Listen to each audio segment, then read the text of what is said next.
प्रिय विद्यार्थियों नमस्कार। आज हम प्रारंभ करने जा रहे हैं एनएचएम आयुष अधिकारी के सिलेबस को।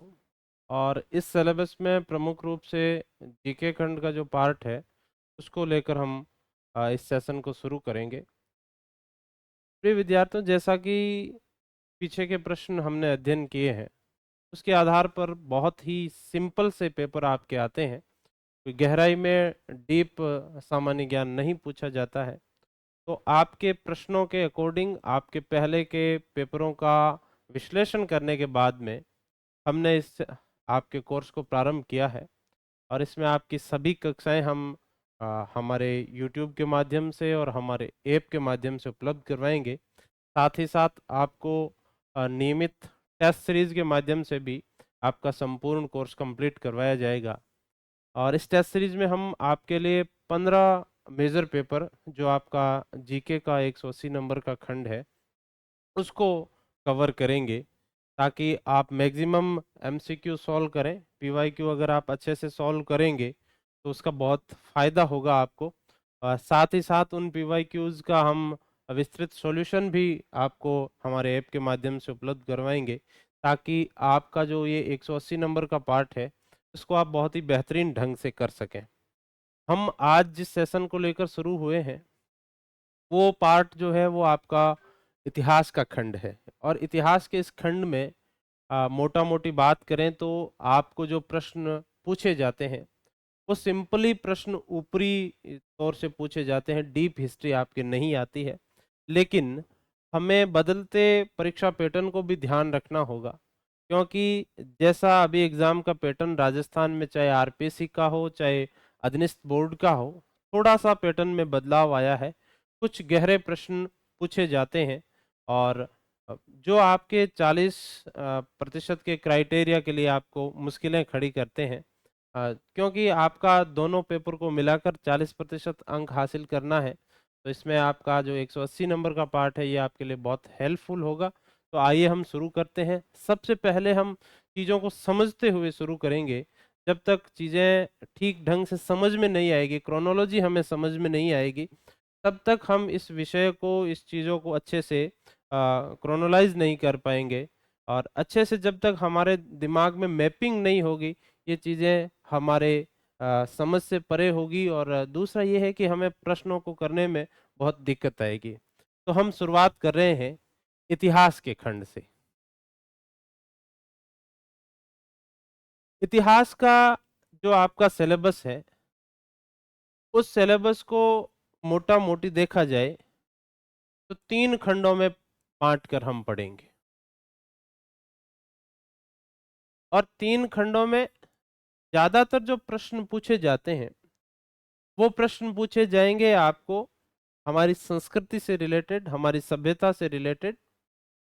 3 खंड इतिहास में, पहला खंड है वो है प्राचीन भारत का।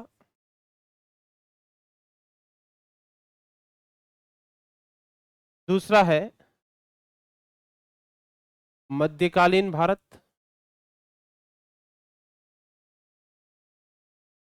और तीसरा पार्ट है आधुनिक भारत।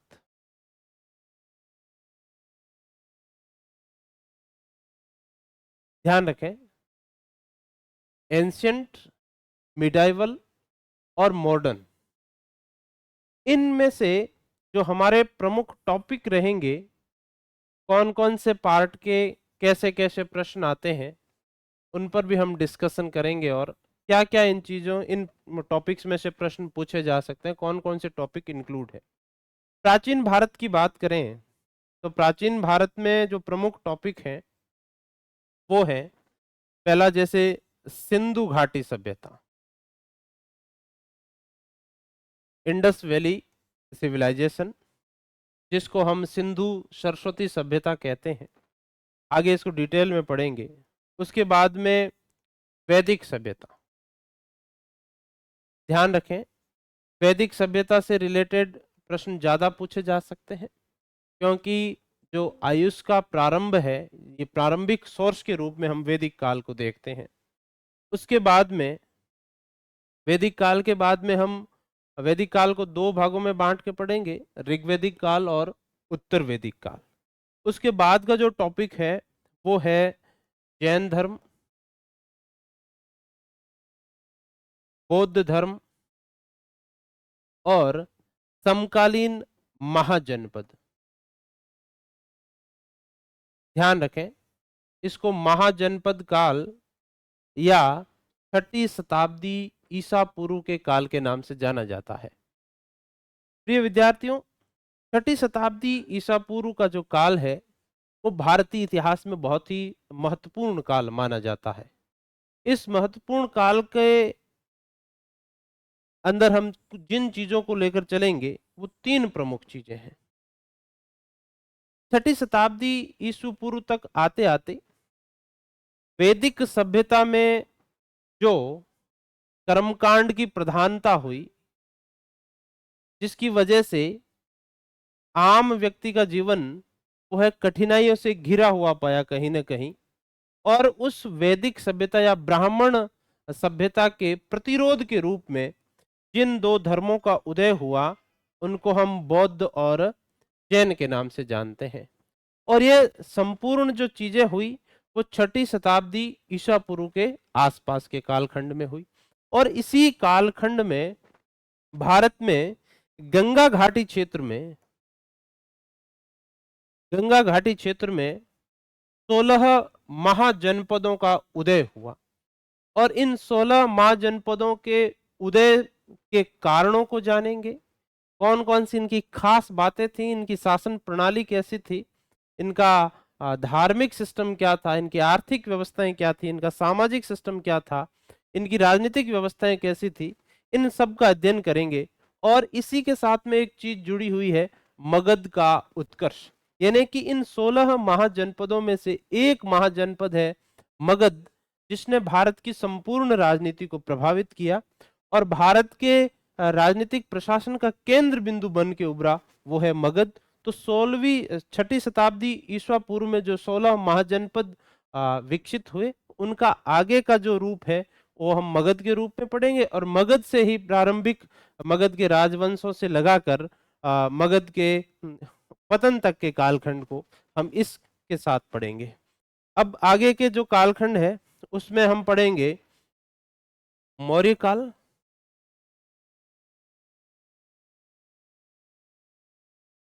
मौर्य काल के बाद में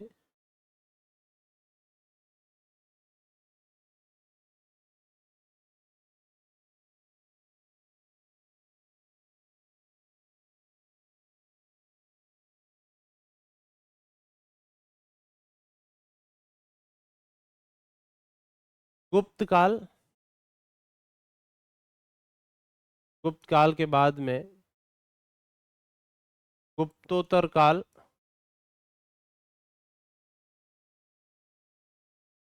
गुप्तोत्तरकालीन राजवंश। ठीक है, इसके साथ साथ में हम दक्षिण भारत को भी पढ़ेंगे। दक्षिण भारत की राजनीतिक व्यवस्था से ज्यादा प्रश्न नहीं आते हैं। दक्षिण भारत में जो कला और संस्कृति का विकास हुआ उसमें प्रमुख रूप से हम पढ़ेंगे संगम काल, चोल, चालुक्य, पांड्य, पल्लव। इन प्रमुख राजवंशों की सांस्कृतिक उपलब्धियां पढ़ेंगे। जैसे दक्षिण भारत में संगम काल की प्रमुख सांस्कृतिक रचनाएं जो हमारे साहित्य का पार्ट है, चोल काल में बने मंदिर, चालुक्यों का प्रशासन, पांड्यों के समय संगमों का आयोजन और पल्लव राजवंश की ऐतिहासिक उपलब्धियां। इसके साथ साथ में दक्षिण भारत के वो राजवंश जिन्होंने भारतीय संस्कृति को भारत से बाहर, यानी कि जिसको हम बृहत्तर भारत कहते हैं, भारतीय संस्कृति को बाहर के देशों में जैसे बर्मा में, इंडोनेशिया में, चाइना में, कोरिया में, थाईलैंड में जिन जिन मंदिरों का और हमारी संस्कृतियों का विस्तार किया, उनको भी हम साथ साथ में दक्षिण भारत के इतिहास के साथ में पढ़ेंगे, ताकि आपका जो प्राचीन भारत का पाठ है वो आप बहुत ही आसान तरीके से पढ़ सकें। अब बात करते हैं मध्यकाल की।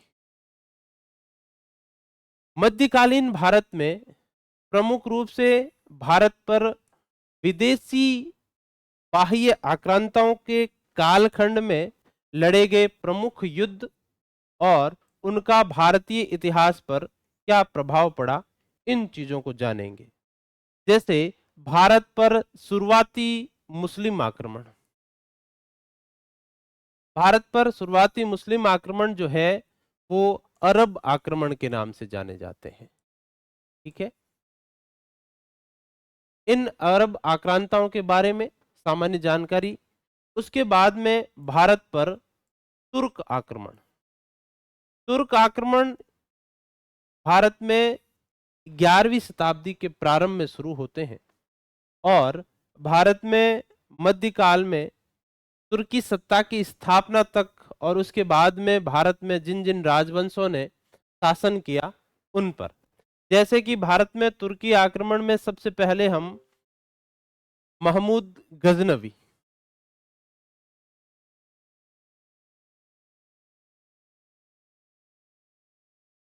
गजनवी, उसके बाद में महमूद गोरी, उसके बाद में हम गोरी के उत्तराधिकारियों के रूप में जैसे कुतुबुद्दीन ऐबक, इल्तुतमिश,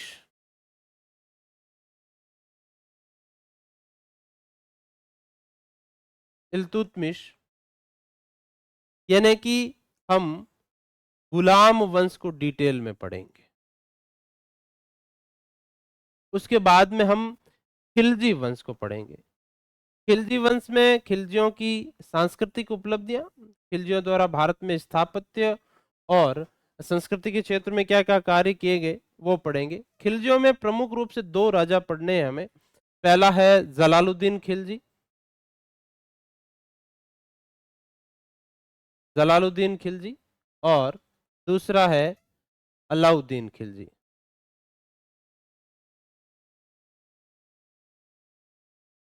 क्योंकि इन दोनों का कहीं ना कहीं राजस्थान के इतिहास से संपर्क रहा है।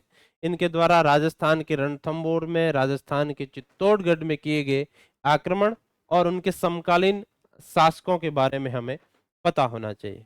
खिलजियों के बाद में हम बात करेंगे तुगलक वंश की।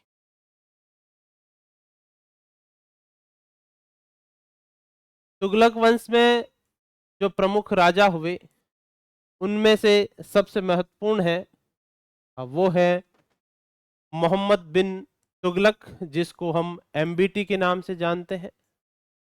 मोहम्मद बिन तुगलक। मोहम्मद बिन तुगलक के बाद में दूसरा जो तुगलक शासक है,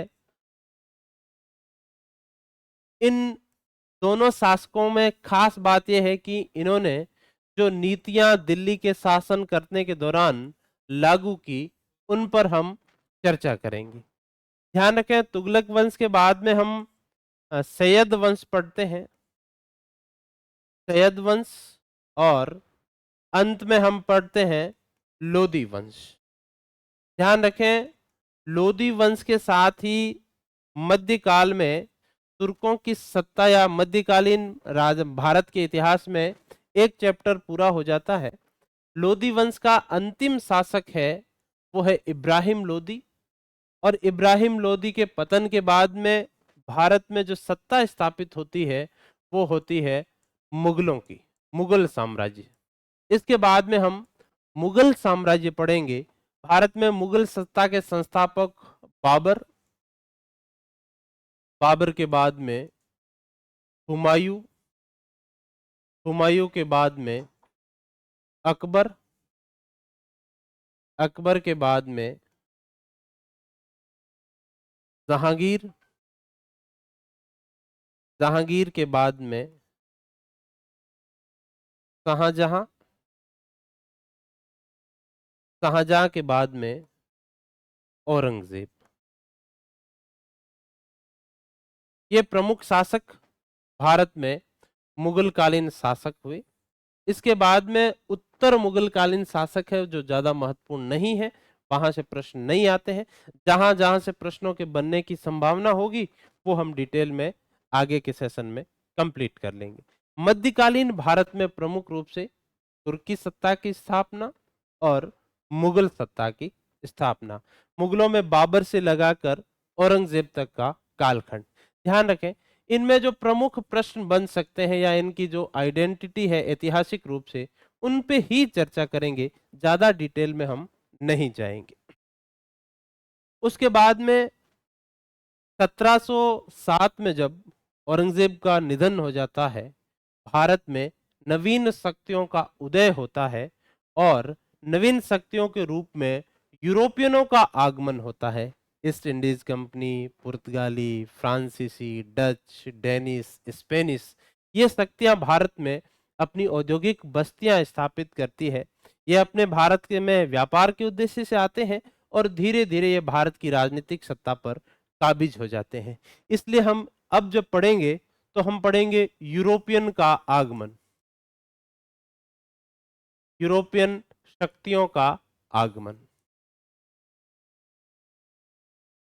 यूरोपियन शक्तियों में प्रमुख रूप से जो प्रश्न पूछे जा सकते हैं, इसमें ईस्ट इंडिया कंपनी, फ्रांसीसी, डच, पुर्तगाली शक्तियों के हैं।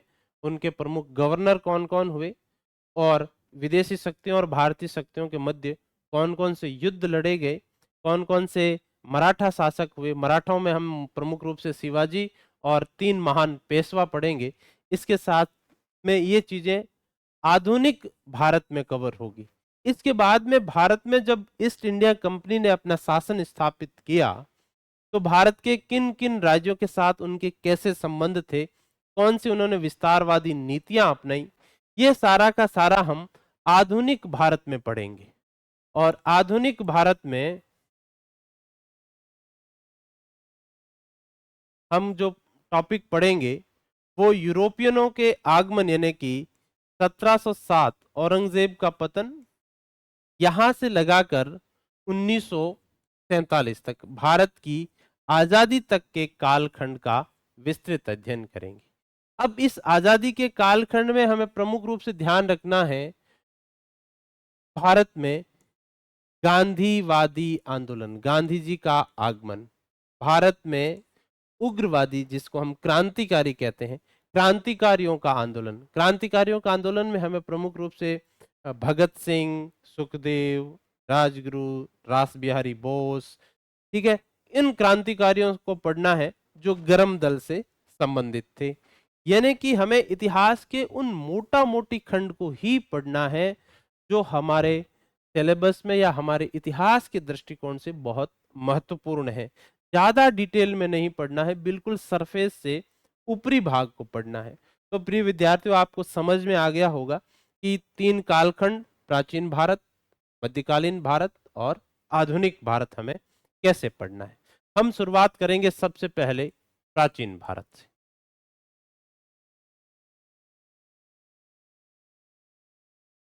प्राचीन भारत, एंशियंट इंडिया।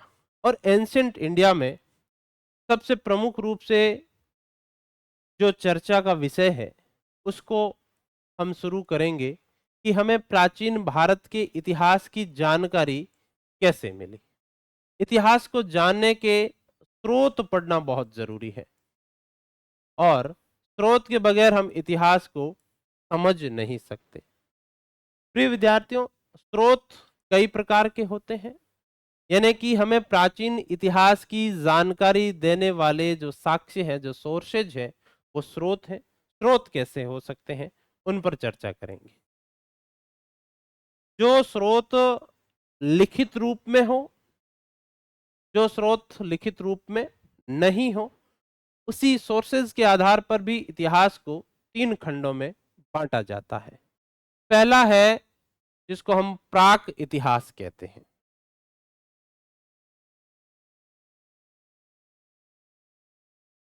प्राक इतिहास, प्री हिस्ट्री। दूसरा है जिसको हम कहते हैं आद्य इतिहास।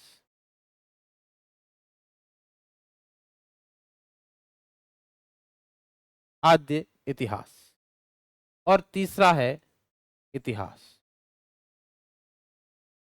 यह वर्गीकरण जो किया गया है, इस वर्गीकरण का आधार जो है वो है सोर्स, स्रोत है। यानी कि इतिहास का वह कालखंड जिसके बारे में हमारे पास जानकारी के लिए कोई भी लिखित साक्ष्य उपलब्ध नहीं है, उसको हम प्री हिस्ट्री, प्राक इतिहास कहते हैं। ऐसा कालखंड जिसकी जानकारी के लिए हमें किसी भी लिखित साक्ष्य पर निर्भर नहीं रहना है, हमें यहाँ सिर्फ पुरातात्विक साक्ष्य को ही देखना है।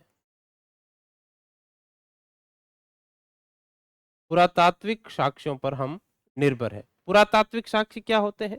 पुरातात्विक साक्ष्य उनको कहते हैं कि उस समय के मनुष्य ने अपने दिन प्रतिदिन के जीवन में जिन वस्तुओं का, जिन हथियारों का, जिन चीजों को उपयोग में लिया और कैसी उनकी जीवन पद्धति थी, जो साक्ष्य बच गए हैं उन्हें हम पुरातत्व के रूप में जानते हैं। आद्य इतिहास उसको कहते हैं, हमारे पास में लिखित साक्ष्य तो उपलब्ध हैं, लेकिन या तो उन्हें पढ़ा नहीं गया है या उनकी प्रामाणिकता संदिग्ध है। तो भारत के इतिहास में दो ऐसे बिंदु आते हैं जो आद्य इतिहास के इस कालखंड में रखे जाते हैं। पहला है सिंधु घाटी सभ्यता। सिंधु घाटी सभ्यता के लोग लेखन की कला से परिचित थे, पढ़े लिखे थे, उनकी लिपि थी, उन्होंने अपने इतिहास को, अपनी संस्कृति को लिखा भी होगा, लेकिन अभी तक के मानव ज्ञान में जितनी चीजें हैं उनमें सिंधु घाटी की सभ्यता को अभी तक पढ़ा नहीं गया है। इसलिए सिंधु घाटी सभ्यता के कालखंड को हम आद्य इतिहास में रखते हैं। दूसरा है वैदिक सभ्यता। अब बहुत से विद्यार्थियों के मन में यह प्रश्न आएगा कि वेदों को तो पढ़ा गया है, तो इनको आद्य इतिहास के कालखंड में क्यों रखा गया है? ध्यान रखना, वैदिक काल को आद्य इतिहास के कालखंड में इसलिए रखा जाता है कि क्योंकि वैदिक काल के बारे में जो प्रमाण है वो हमारे पास में वो ठीक से उपलब्ध नहीं है, इनकी प्रामाणिकता संदिग्ध है। वेदों में जिस संस्कृति का उल्लेख किया गया है उस संस्कृति के कहीं भी हमें अभी तक साक्ष्य प्राप्त नहीं हुए। वेदों में जिनकी बात की गई है, जैसी बात की गई है, उसके लिए हमारे पास में ठोस प्रमाण नहीं है। इसलिए प्रमाणों के अभाव में हम सिंधु घाटी सभ्यता और वैदिक सभ्यता दोनों को ही आद्य इतिहास के कालखंड में रखते हैं। और तीसरा पार्ट आता है इतिहास, यानी कि इतिहास का वह कालखंड जिसके लिए हमारे पास में लिखित साक्ष्य भी उपलब्ध है, वो लिखित साक्ष्य प्रामाणिक है, उन लिखित साक्ष्यों को हमने पढ़ा भी है। और ऐसा काल शुरू होता है 6ठी शताब्दी ईसा पूर्व से, यानी कि 6ठी शताब्दी ईसा पूर्व के काल खंड में भारत का व्यवस्थित इतिहास प्रारंभ होता है। 6ठी शताब्दी ईसा पूर्व में, जैसा कि मैंने पहले बताया आपको, कि भारत में प्रथम नगरीय क्रांति हुई, भारत में 16 महाजनपदों का उदय हुआ, भारत में व्यापारिक दृष्टि से भी बहुत से परिवर्तन देखने को मिले। 6ठी शताब्दी ईस्वी में लोहे का, यानी कि आयरन का बहुत व्यापक स्तर पर इस्तेमाल किया गया, जिससे प्रथम द्वितीय नगरीकरण को जो है वो गति मिली, व्यापार को गति मिली, अतिरिक्त उत्पादन शुरू हुआ, जिससे लोगों के जीवन में प्रतिदिन के जीवन के बजाय सोचने का, विचार करने का, विमर्श करने का, मंथन करने का जो समय मिला, उससे भारत में नवीन धर्मों का उदय हुआ। और वो नवीन धर्म जैन धर्म, बौद्ध धर्म, आजीवक धर्म, ऐसे ही बहुत से संप्रदाय 6ठी शताब्दी ईसा पूर्व में गंगा घाटी में पैदा हुए, जो भारत में प्रथम बौद्धिक जागरण के प्रतीक माने जाते हैं। पहला रिवॉल्यूशनरी चेंज जो हुआ भारत के बौद्धिक जगत में, वो हुआ 6ठी शताब्दी ईसा पूर्व में। दूसरा, आर्थिक क्षेत्र में जो परिवर्तन हुआ वो भी 6ठी शताब्दी ईसा पूर्व में मगध के क्षेत्र में हुआ। इसलिए इस टॉपिक को बहुत ही महत्वपूर्ण माना जाता है। और हम भारत में 6ठी शताब्दी ईस्वी पूर्व जब पढ़ेंगे तो हम जैन धर्म को, बौद्ध धर्म को और उसके समकालीन धर्मों को अच्छे से डिटेल में पढ़ेंगे, ताकि यहाँ से आने वाले प्रश्नों को हम आसानी से कवर कर पाए। तो प्रिय विद्यार्थियों, आपको समझ में आ गया होगा कि प्राचीन भारतीय इतिहास को जानने के लिए हमारे पास सोर्स उपलब्ध होने चाहिए। सोर्स चाहे वो लिखित में भी हो सकते हैं और पुरातात्विक स्रोत के रूप में भी हो सकते हैं। और इन सोर्स के आधार पर हमने इतिहास को 3 कालखंडों में बांटा: प्राक इतिहास, आद्य इतिहास और इतिहास। प्राक इतिहास उसको कहते हैं जिसके बारे में हमारे पास कोई लिखित साक्ष्य उपलब्ध नहीं हो। जानकारी के लिए हमें पूर्ण रूप से पुरातात्विक साक्ष्यों पर निर्भर रहना पड़ता है। आद्य इतिहास उस कालखंड को कहते हैं जिसके संबंध में हमारे पास में लिखित साक्ष्य तो उपलब्ध हैं, लेकिन उन लिखित साक्ष्यों को हमने पढ़ा नहीं है या उन लिखित साक्ष्यों की प्रामाणिकता संदिग्ध है। तो जैसे सिंधु घाटी सभ्यता और वैदिक सभ्यता को हम आद्य इतिहास के कालखंड में रखते हैं। इतिहास का कालखंड शुरू होता है 6ठी शताब्दी ईसा पूर्व में, ठीक है। और 6ठी शताब्दी ईसा पूर्व में भारत में जैन धर्म का, बौद्ध धर्म का, आजीविक का और इसी प्रकार लगभग 63 और संप्रदायों का भारत में उदय हुआ, गंगा घाटी में उदय हुआ, जिसके संबंध में हमारे पास में लिखित साक्ष्य उपलब्ध है, वो प्रामाणिक है, जिनको पढ़ा भी गया है। तो इसलिए हम व्यवस्थित इतिहास जो प्रारंभ करते हैं भारत का, वो होता है 6ठी शताब्दी ईसा पूर्व से। चलिए आगे बढ़ते हैं। अब हम सबसे पहले बात करेंगे इतिहास को जानने के स्रोत की। इतिहास के जानने के स्रोत में हम सिर्फ लिखित साक्ष्यों की बात करेंगे और इसके अलावा पुरातात्विक साक्ष्य से संबंधित आपके प्रश्न ज्यादा पूछे नहीं जाते हैं। तो लिखित साक्ष्यों में सबसे प्राचीन जो ग्रंथ है वहीं से हम शुरू करेंगे। सबसे प्राचीन ग्रंथ, ठीक है। प्राचीन ग्रंथों में पहला ग्रंथ है वो है भारत का ऋग्वेद। ध्यान रखें विद्यार्थियों, ऋग्वेद विश्व का सबसे प्राचीनतम ग्रंथ है।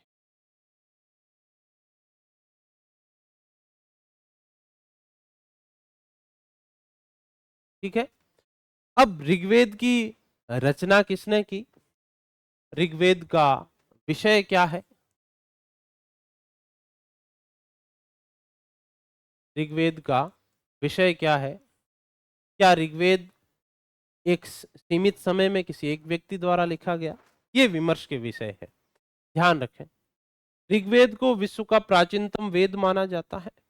अब इस ऋग्वेद में हम कुछ चीजें लेकर चलेंगे जो महत्वपूर्ण मानी जाती है। ऋग्वेद की रचना किसी एक व्यक्ति ने नहीं की है, क्योंकि बहुत बड़ा ग्रंथ है। ये एक व्यक्ति द्वारा नहीं लिखा गया है। इसकी रचना में बहुत से ऋषियों का योगदान रहा है और इस वेद का वाचन करने वाले पर्टिकुलर ऋषि को भी एक विशिष्ट नाम से जाना जाता है। अब इसकी विषय वस्तु क्या है?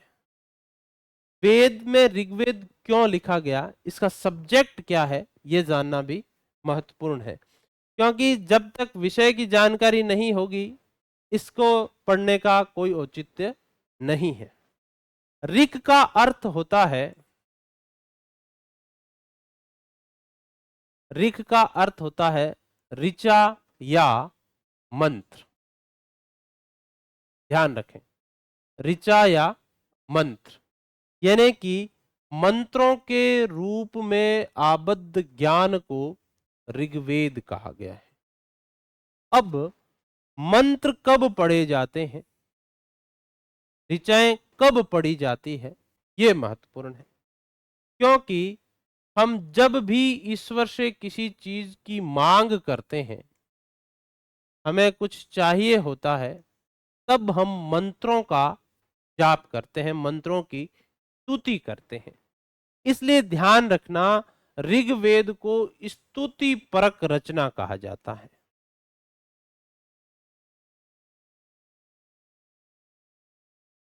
स्तुति परक रचना कहा जाता है, यानी कि हम ईश्वर से कुछ न कुछ मांग रहे हैं, कुछ न कुछ डिमांड कर रहे हैं, तो स्तुति परक रचनाएं हैं। मंत्रों के रूप में है, ऋचाओं के रूप में है।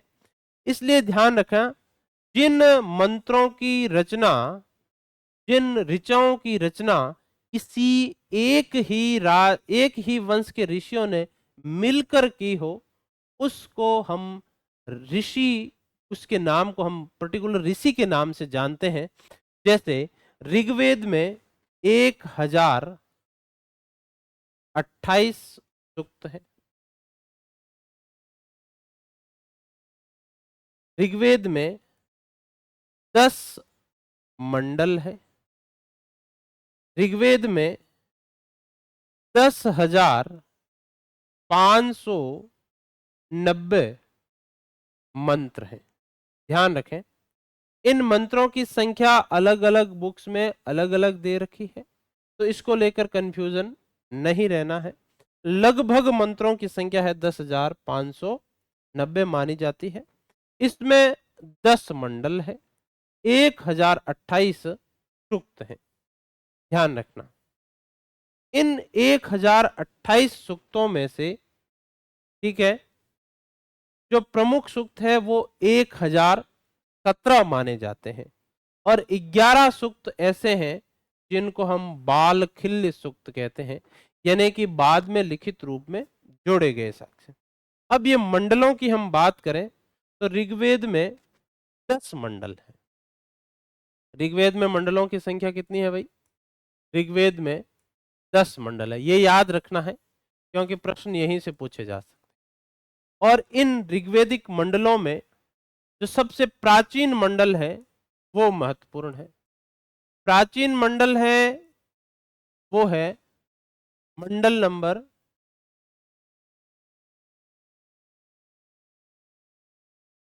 3, 4, 5, 6, 7 और 8। ध्यान रखना, ठीक है। और इन मंडलों के पर्टिकुलर एक एक रचयिता है जिनको हम ऋषि के नाम से जाना जाता है। ध्यान रखें, 2 नंबर से शुरू करते हैं। सबसे पहले जो मंडल है वो है 2, क्योंकि 1 नंबर मंडल और 10 नंबर मंडल बाद में जोड़े गए हैं, बाद में ऐड किए गए हैं, इसलिए ये महत्वपूर्ण नहीं है।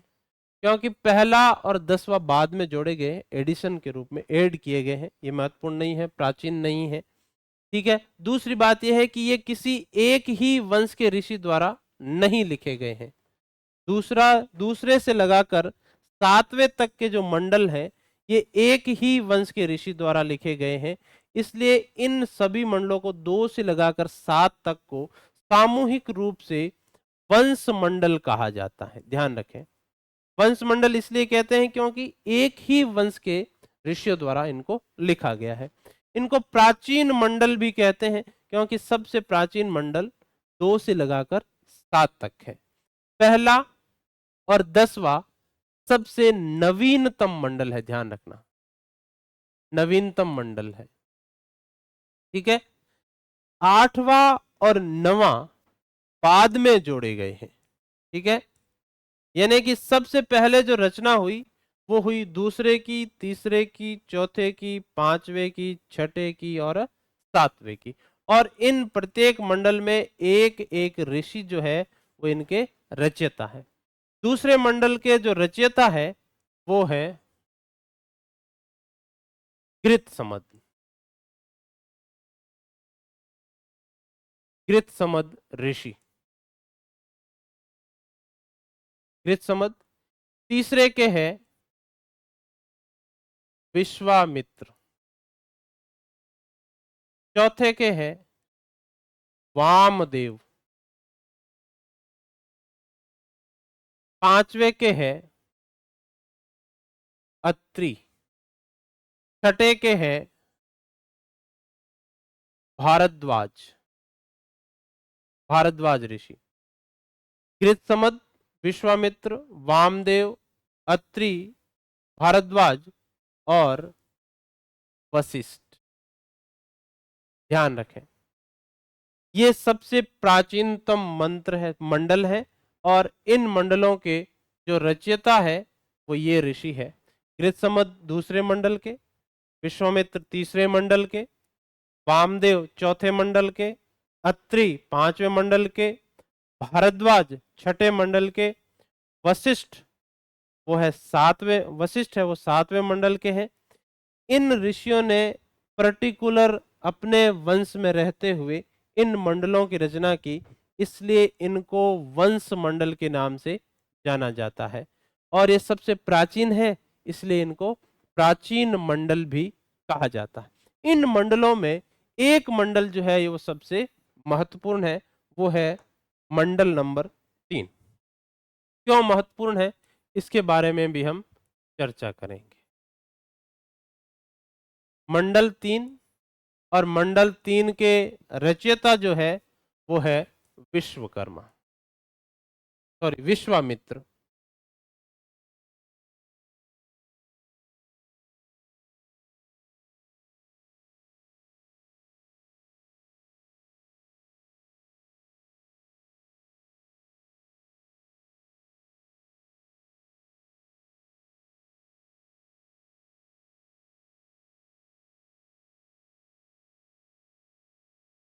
मंडल 3 रचयिता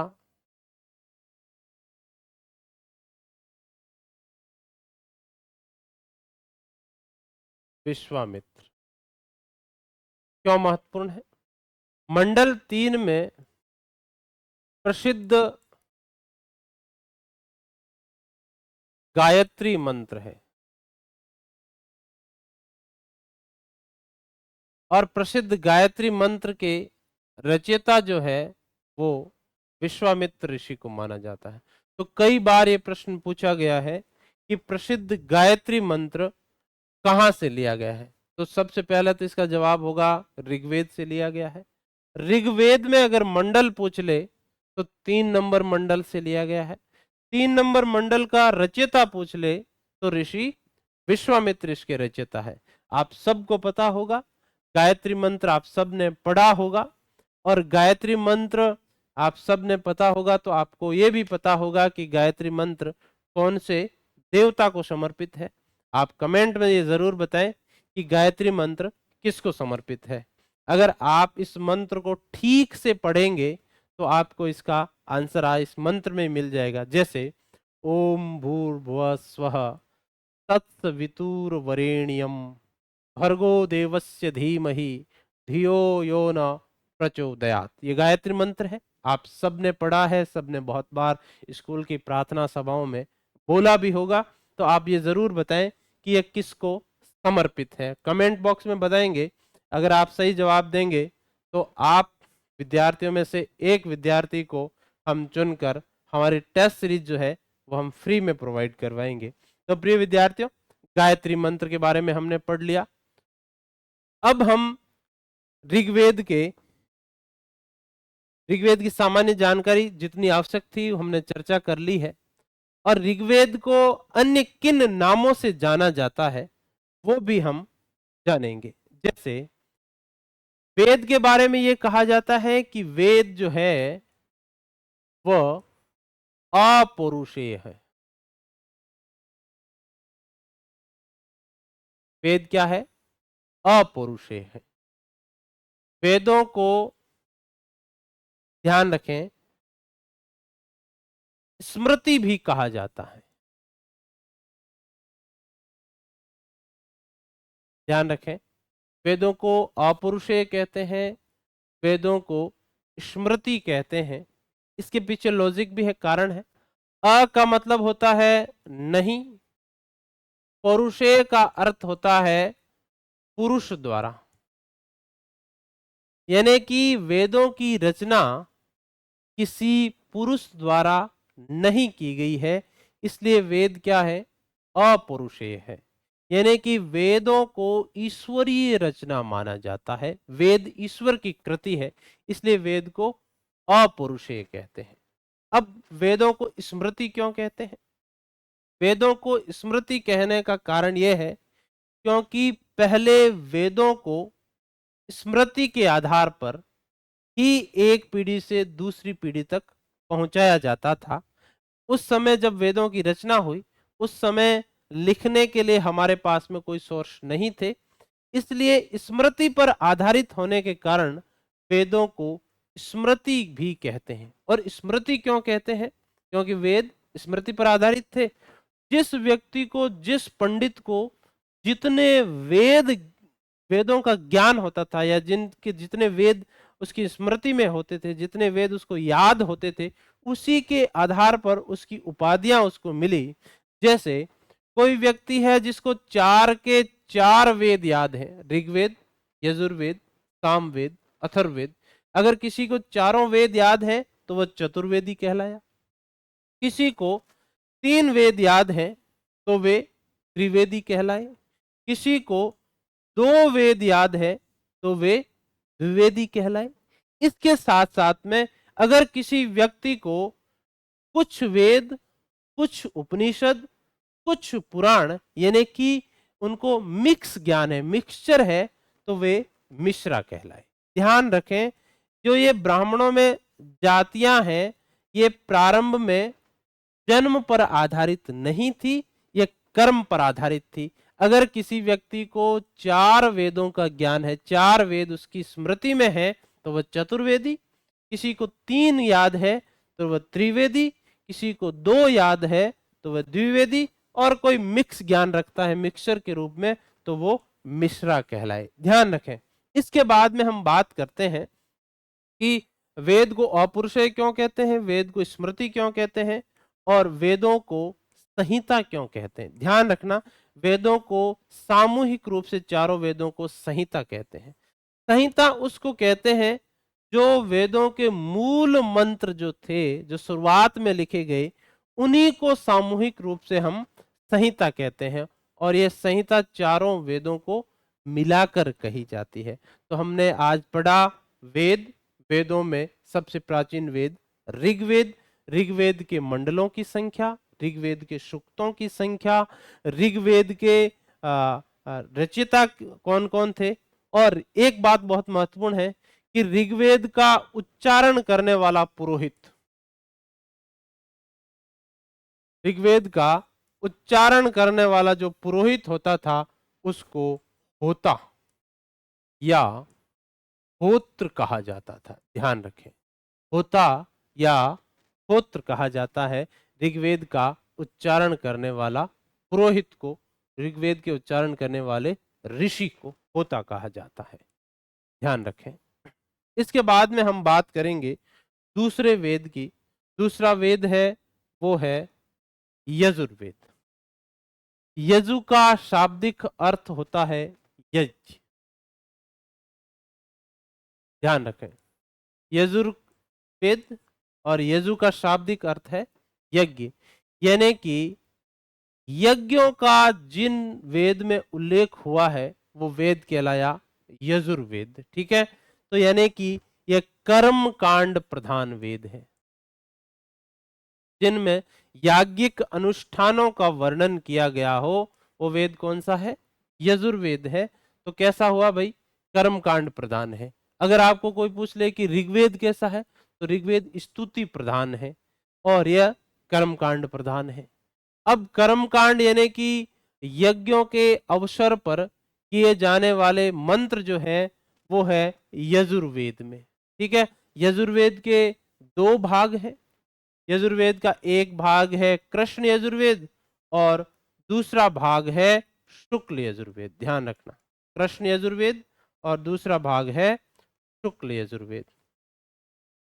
ठीक है, यजुर्वेद के बारे में ज्यादा प्रश्न नहीं बनते हैं। यजुर्वेद कर्मकांड प्रधान है। ध्यान रखना, दूसरा यजुर्वेद के बारे में यह बात है कि यह वेद गद्य और पद्य दोनों में लिखा गया है। ध्यान रखना, एकमात्र वेद है जो गद्य और पद्य में लिखा गया है। इतना ही पढ़ना है, ज्यादा डिटेल में इसे प्रश्न नहीं आते। उसके बाद में तीसरा वेद है सामवेद। सामवेद, साम का अर्थ होता है गान या गेय पद। ध्यान रखना, यानी कि जिस वेद में गायन से संबंधित गेय पदों का संकलन है वे कहलाया सामवेद, और सामवेद का उच्चारण करने वाला पुरोहित कहलाता है, वो कहलाता है उद्गाता। यानी कि जो गाता है सामवेद को वो क्या कहलाया? उद्गाता। इसका उच्चारण करने वाला पुरोहित, इसका उच्चारण करने वाला ऋषि है, वो उद्गाता कहलाया। इसीलिए सामवेद को प्राचीन भारत का संगीत ग्रंथ कहा जाता है। ध्यान रखें, प्राचीन भारत का संगीत ग्रंथ या संगीत का जनक ग्रंथ कहा जाता है। ध्यान रखना, संगीत का जनक ग्रंथ कहा जाता है किसको? सामवेद को। ठीक है, इसलिए हमें यह याद रखना है कि सामवेद में जब ऋग्वेदिक काल में यज्ञों का आयोजन होता था और उन यज्ञों के आयोजन के अवसर पर जिन मंत्रों को गाकर सुनाया जाता था उनका उल्लेख सामवेद में है। इसलिए सामवेद को संगीत का सबसे प्राचीन ग्रंथ कहा जाता है। सामवेद का उच्चारण करने वाला ऋषि उद्गाता कहलाता है। प्राचीन भारत का संगीत ग्रंथ कहलाता है। संगीत का जनक ग्रंथ भी सामवेद को कहते हैं। अब बात आती है चौथे वेद की, जिसको हम अथर्ववेद कहते हैं। ध्यान रखना, अथर्ववेद आर्यों की मूल परंपरा से हटकर है, इसलिए इसको प्रथम 3 वेदों से अलग रखा गया है। इस वेद में आर्यों की परंपरा के अलावा अनार्य परंपरा का भी प्रभाव है, इसलिए इस वेद को वेद त्रयी में शामिल नहीं किया जाता है। तो एक बात ध्यान रखना, वेद त्रयी, त्रयी मतलब 3, वेद त्रयी में 3 वेद शामिल है। कौन कौन से? ऋग्वेद,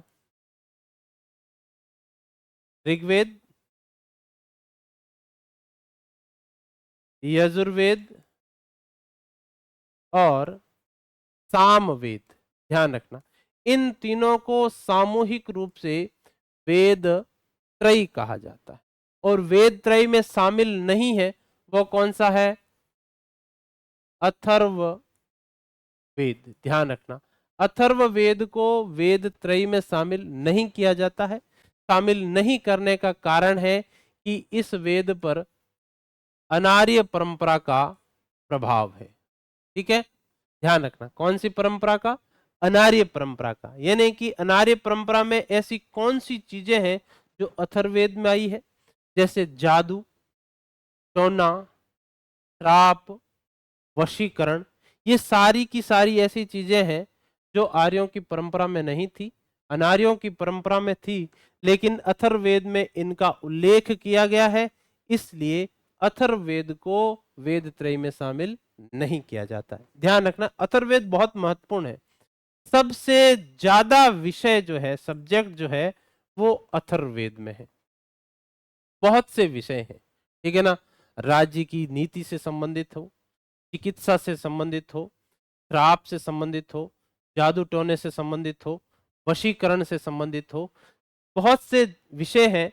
और इसलिए इतिहास की प्रथम जानकारी भी अथर्ववेद में मिलती है, इसलिए अथर्ववेद को इतिहास वेद भी कहा जाता है। ध्यान रखना, विविध विषय हैं।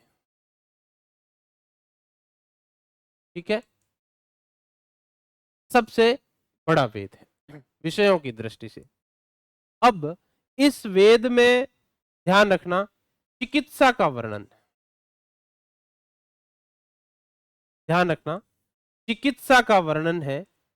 चिकित्सा को भीषा कहते हैं, इसलिए अथर्ववेद को भीषज वेद भी कहा जाता है। तो ध्यान रखना, रोग और रोगों के निदान से संबंधित, यानी कि जांच से संबंधित जानकारियां जो है वो अथर्ववेद में है, इसलिए अथर्ववेद को भीषज वेद भी कहा जाता है। ध्यान रखना, क्या कहते हैं भाई?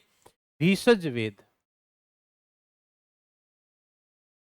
भीषज वेद, भीषा चिकित्सा को कहते हैं। सर्वप्रथम इसी वेद में हमें ब्रह्म से संबंधित यानी कि दर्शन की एक महत्वपूर्ण अवधारणा जिसको हम ब्रह्म कहते हैं, ब्रह्म से संबंधित उल्लेख मिलता है, इसलिए इसको ब्रह्म वेद भी कहा जाता है। तो ये बातें महत्वपूर्ण है, वो वेद से संबंधित हमने पढ़ी, जिसमें ऋग्वेद, यजुर्वेद, सामवेद और अथर्ववेद को हमने पढ़ा। इसके बाद में वेद के बाद में आता है वेदांग। ध्यान रखें, वेदों के अंग, ठीक है, और वेदों के अंगों की संख्या मानी जाती है 4। वेदांग कौन कौन से हैं? ठीक है, जैसे संहिता,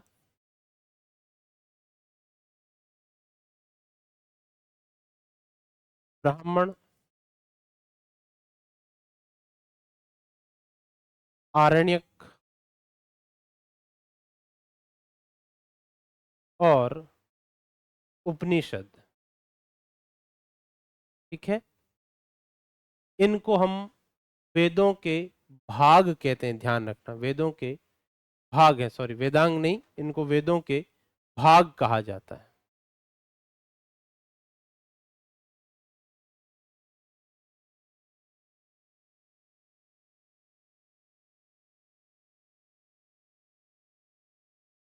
वेदांग अलग है, वेदों के भाग, वेदों के भाग कितने हैं? 4। ठीक है, और 4 भाग में कौन कौन सा? पहला है संहिता, दूसरा है ब्राह्मण, तीसरा है आरण्यक, चौथा है उपनिषद। ध्यान रखें, ये ज्ञान का क्रमिक विकास है। संहिता किसको कहते हैं? आप पढ़ चुके हैं। वेदों के मूल मंत्र जिसमें संकलित हैं उनको हम संहिता कहते हैं। ब्राह्मण, ब्राह्मण ग्रंथ है, ध्यान रखना, ब्राह्मण ब्रह्म से उत्पन्न हुआ है और ब्रह्म का अर्थ होता है यज्ञ, यानी कि जिन ग्रंथों में यज्ञ से संबंधित जानकारी है, याज्ञिक अनुष्ठानों की जानकारी है, वे कौन से कहलाए? ब्राह्मण ग्रंथ कहलाए। उसके बाद में आरण्यक, अरण्य का अर्थ होता है वन या एकांत। ध्यान रखना, एकांत में या वनों में चिंतन के फलस्वरूप जो ग्रंथ लिखे गए वो कहलाए आरण्यक। ठीक है, और उसके बाद में आते हैं उपनिषद। ध्यान रखना, उपनिषद दर्शन के क्षेत्र में सबसे महत्वपूर्ण और सबसे हाईएस्ट नॉलेज वाले ग्रंथ हैं। उपनिषद 3 शब्दों से मिलकर बना है, उप, नी और शद। इसका अर्थ है गुरु के निकट निष्ठा पूर्वक बैठना, यानी कि गुरु के निकट निष्ठा पूर्वक बैठकर जो ज्ञान प्राप्त किया जाता है उसको उपनिषद कहते हैं। हम जब कक्ष में अपने गुरुओं के समक्ष उपस्थित होकर निष्ठा के साथ में उनसे ज्ञान ग्रहण करते हैं तो हम उपनिषद कर रहे होते हैं। और उपनिषदों को इसीलिए उपनिषद कहा जाता है कि जब तक हमारे भीतर निष्ठा नहीं होगी हमें ज्ञान की प्राप्ति नहीं हो सकती। इसलिए उपनिषदों को, उपनिषद का अर्थ होता है गुरु के सानिध्य में या गुरु के समीप निष्ठा पूर्वक बैठकर किया गया, प्राप्त किया गया ज्ञान उपनिषद कहलाता है। ध्यान रखना, उपनिषदों को वेदांत कहते हैं। ध्यान रखना, वेदांत कहते हैं। क्या कहते हैं? वेदांत। वेदांत क्यों कहते हैं? क्योंकि वेदों का अंतिम भाग है। मैंने 4 भाग लिखे, कौन कौन से? संहिता, ब्राह्मण, आरण्यक और उपनिषद। उपनिषद वेदों का अंतिम भाग है, इसलिए उपनिषदों को वेदांत भी कहते हैं। अब वेदांतों या उपनिषदों की संख्या जो है वो 108 मानी जाती है। ठीक है, 108 के 8 उपनिषद अपने काम के नहीं है। हमें सिर्फ सामान्य जानकारी होनी चाहिए कि वेदों की, उपनिषदों की संख्या कितनी है? 108 है। अब वेदांत पढ़ लिए, वेदों के भाग पढ़ लिए, और अब हमें पढ़ना है वेदांग। ठीक है, वेदों के अंग। ध्यान रखें, जैसे मानव शरीर के अंग हैं उसी प्रकार वेदों के अंग माने गए हैं। ठीक है, वेदों के अंग कौन कौन से हैं? पहला है शिक्षा, दूसरा है कल्प, तीसरा है निरुक्त। शिक्षा, कल्प, निरुक्त, व्याकरण,